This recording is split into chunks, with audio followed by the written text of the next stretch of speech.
morning, everyone. That's a noise that we haven't heard at Prendon Park, just to steal one of Sam's jokes. Welcome to Tranmere Rovers, everyone. The home of the Super White Army, unless you're from the FA, in which case we have to cover that up. I'm one of the token members of staff who are doing a set tonight. I'm the communications assistant at Tranmere Rovers. And before I start, I'd like to welcome you to, I'd like to introduce even the communications team at the club.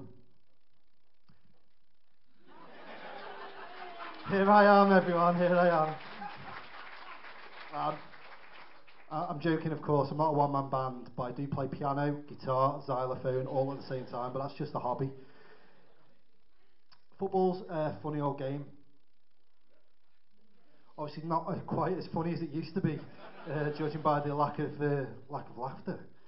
But I've got a story about being a funny old game. I grew up a Tranmere Rovers supporter. I've been a Tranmere fan all my life. My dad's fault. But I actually I was born and grew up in Bury, north of Manchester, where everyone supports Manchester United and Manchester City. So let me take you back to the late 80s, early 90s when I was growing up.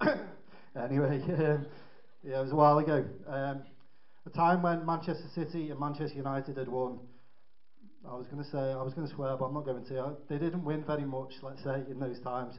And 5 of my first 10 Tranmere Rovers matches were at Wembley. Those were the days. Anyway, this counted as me being a glory hunter. So I'm a Tranmere Rovers supporter, I'm a glory hunter. So I left primary school in 1993, in which time Manchester United have won 13 Premier League titles, 5 FA Cups, 2 Champions League, 1 Europa League and countless other pointless community shields. Man City have become billionaires, there's oil underneath the Etihad Stadium. They've won 2 Premier League titles. In the same time, Tranmere Rovers have been relegated 3 times. You're not supposed to cheer at that. Anyway, part of my job here at the club, I get to do a bit of travelling, which is great because travelling's one of my hobbies. I used to live in Rome, used to live in Alicante. I've been all around the world, South Africa, Paris, some beautiful places. And now I get to go to Maidenhead, Guiseley, Dover. And not just that, I get to travel on buses to these matches. So, and I've got a little theory about how they judge the coach they send to matches. So, for example, we'll play Chester. It's 10 miles down the road. There'll be reclining seats. You've got a foot spa. The air conditioning's working. It's all very pleasant. You go 300 miles to Dover, and you're stuck like this. Your knees around your neck. You're stuck next to someone who smells a lot. Sorry, Tony. The heating's on full blast. You can barely breathe. And then you end up in Dover. Thank you, sir.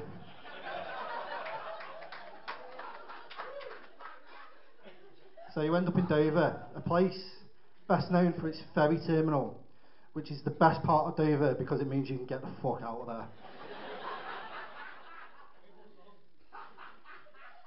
Keep laughing, mate. Keep laughing, please. I've got nothing else. I've got nothing else.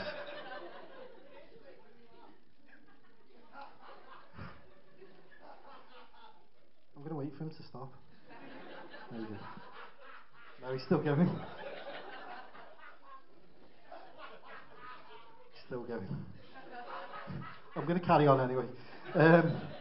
Right, being in communications at a football club means you have to be careful what you say. And I'm going to share a couple of little stories with you. Okay, so part of my job, I do the radio commentary of matches.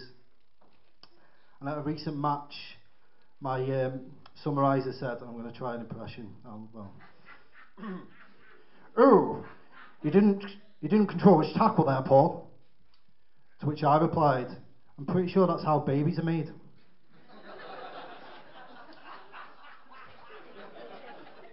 At least that's what my mum told me anyway.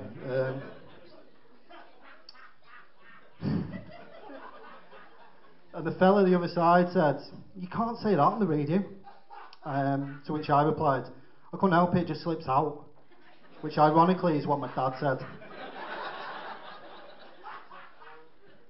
There's another story about I was tweeting on a match, and a player on the wing got the ball and he's put it into the penalty area. It nearly ended up in a goal.